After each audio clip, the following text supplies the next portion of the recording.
Guys, nakauwi na ako sa bahay and nagluluto lang ako ng aking ulam. Nagluluto lang ako ng longganisa, guys. And meron pa akong tirang konting beef with broccoli, guys. Kaya nagluto na rin ako ng longganisa. So, tapos na, guys, yung niluluto ko. And ngayon, kakain na ako. Then, pagkatapos kong kumain, guys, magpapahinga lang ako. And hindi pa ako nagpalit ng damit, guys, kasi may gagawin ako ngayon. Itong aking mga bote, guys. Ayan, yung mga bote kong yan, mga can na yan.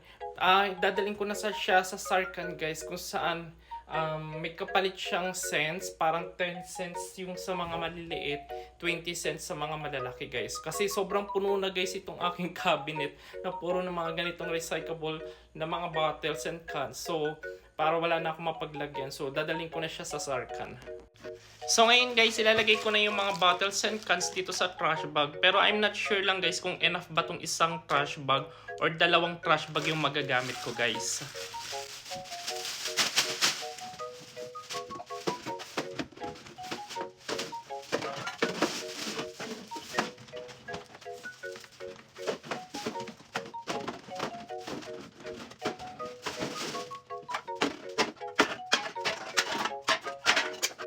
Guys, nandito na ako sa Sarkan.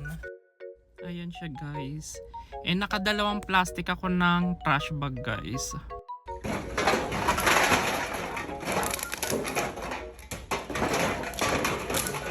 So, nakauwi na ako, guys. And ang naipalit ko sa mga cans and bottles ay $11.80, guys. See?